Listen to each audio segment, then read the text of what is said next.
Kejadian-kejadian di Sulawesi Selatan pada abad ke-17 hanya dapat dipetakan dengan memahami ciri kultural tertentu yang mempengaruhi kekuasaan politik di wilayah ini.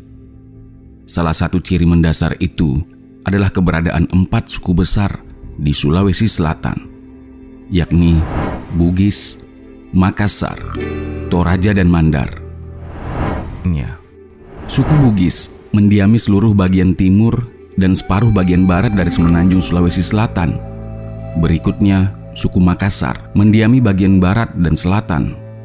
Setelah itu, orang-orang Toraja Sa'dan yang kebanyakan menduduki wilayah pegunungan utara, berbatasan dengan negara-negara Bugis, Luwu di sebelah selatan dan Mandar di sebelah barat.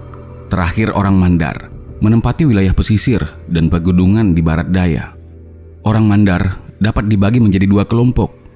Mereka yang hidup di kampung-kampung pegunungan yang secara kolektif disebut Pitu Ulun Nasalo.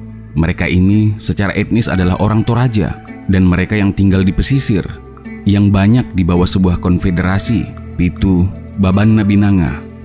Oleh karena orang Bugis dan Makassar sejak dahulu menguasai daerah-daerah subur dan mempunyai akses terhadap pelabuhan-pelabuhan strategis, mereka menjadi suku-suku yang dominan dalam hal politik dan populasi di Sulawesi Selatan.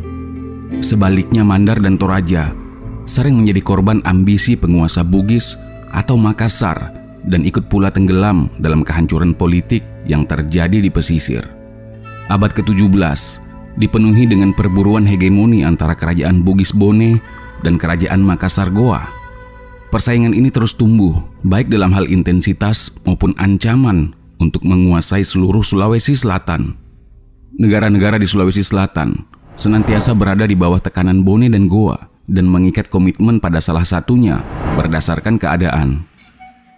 Hal ini memperlihatkan bahwa pertimbangan suku tidaklah berperan besar dalam pengambilan keputusan.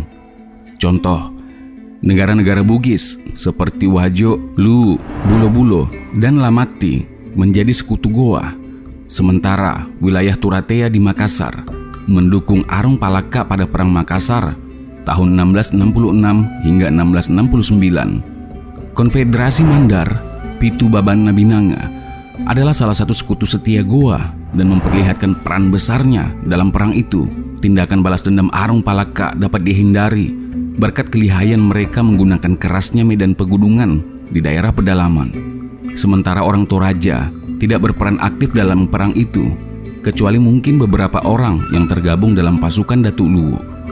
Oleh karena itu, jatuhnya Somba Opu tahun 1669 yang mengakhiri Perang Makassar bukanlah kemenangan salah satu suku terhadap suku lainnya, melainkan kemenangan satu persekutuan negara-negara dari suku yang berbeda atas persekutuan lainnya. Keterjangkauan letak geografis daerah-daerah Bugis dan Makassar mempermudah untuk membentuk konfederasi. Sebaliknya, hambatan alam memisahkan kelompok-kelompok di daerah Mandar dan Toraja, sehingga pembentukan kerajaan-kerajaan besar sulit terwujud dan dipertahankan. 2 konfederasi utama Mandar sering saling bertempur, sama seringnya dengan bertempur melawan musuh bersama.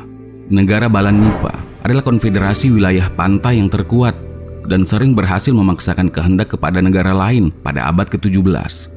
Sebagai hasilnya, Belanda dan kerajaan-kerajaan Bugis dan Makassar sering menyebut penguasa Balan Nipa sebagai Mak Radia atau penguasa Mandar, meski dia hanyalah yang terbesar di antara komunitas-komunitas Mandar dan hanyalah Mak Radia atau penguasa di Balan Nipa.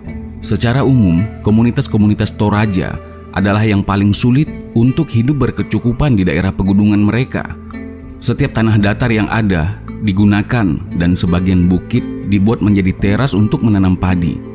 Karena itu, makanan tidak pernah cukup untuk mendukung jumlah penduduk yang semakin lama semakin besar. Perjalanan antar komunitas sangat lambat dan sulit karena wilayahnya yang tidak datar. Yang muncul di Toraja adalah persatuan yang longgar antar komunitas, sebagaimana yang ada di Mandar, yang bertindak secara bersama-sama ketika dibutuhkan, tapi tidak pernah menyerahkan diri kepada kekuasaan yang lebih tinggi. Dulu, ada satu konfederasi Toraja yang relatif kuat, disebut Talu Lembangna, atau 3 perahu, terdiri dari Sangala, Makale, dan Mengkendek. Mereka mempunyai nenek moyang yang sama, dan masing-masing anggota konfederasi ini diperintah oleh seorang puang atau tuan.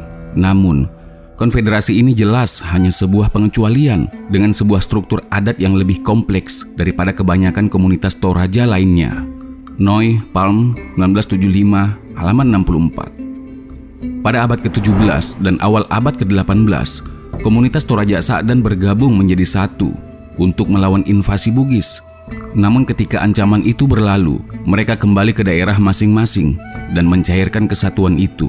Tradisi Toraja juga tidak pernah bersuara tentang adanya percobaan dari seorang pemimpin Toraja untuk menyatukan seluruh komunitas Toraja secara politik. Tentulah jelas bagi pemimpin-pemimpin Toraja bahwa mencoba untuk memerintah di bawah satu kerajaan komunitas yang bermacam-macam dan tersebar ini, sebagian terletak di daerah yang tidak dapat dilalui, adalah sesuatu yang tidak realistis dan tidak praktis. Perbedaan antara organisasi politik yang berevolusi di daerah-daerah Mandar, Toraja, dan di Bugis serta Makassar cukup mendasar. Suatu komunitas di antara suku Mandar dan Toraja tidak pernah berkonfederasi begitu erat hingga sepakat mengakui penguasa atasan tunggal sebagai kekuasaan politik yang prinsipil. Di sisi lain, bagi orang Bugis dan Makassar, komunitas Gaukang berkembang menjadi kesatuan-kesatuan politik atau kerajaan-kerajaan dengan penguasa atasan yang diakui. Penguasa atasan ini menjadi penguasa utama di antara penguasa-penguasa kecil yang merupakan pemimpin dari sebaran komunitas Gaukang atau kerajaan besar atau kecil. Jika kerajaan ini bergabung, baik dengan keinginan sendiri maupun secara paksa ke dalam sebuah konfederasi atau kerajaan, mereka harus melepaskan hak kepada kesatuan yang lebih besar ini untuk memulai perang dan untuk menjalankan urusan luar negeri dengan negara lain. Meski begitu, mereka tetap memiliki hak untuk memilih pemimpin sendiri dan untuk mempertahankan adat dan proses perundang-undangan sendiri. Jadi, mereka tidak mempunyai kebebasan bertindak sebagaimana orang Toraja dan Mandar. Dan perbedaan ditegaskan dengan aturan hubungan antar negara yang kaku yang berlaku baik bagi kerajaan-kerajaan maupun bagi konfederasi atau kerajaan. Begitu pula antara kerajaan.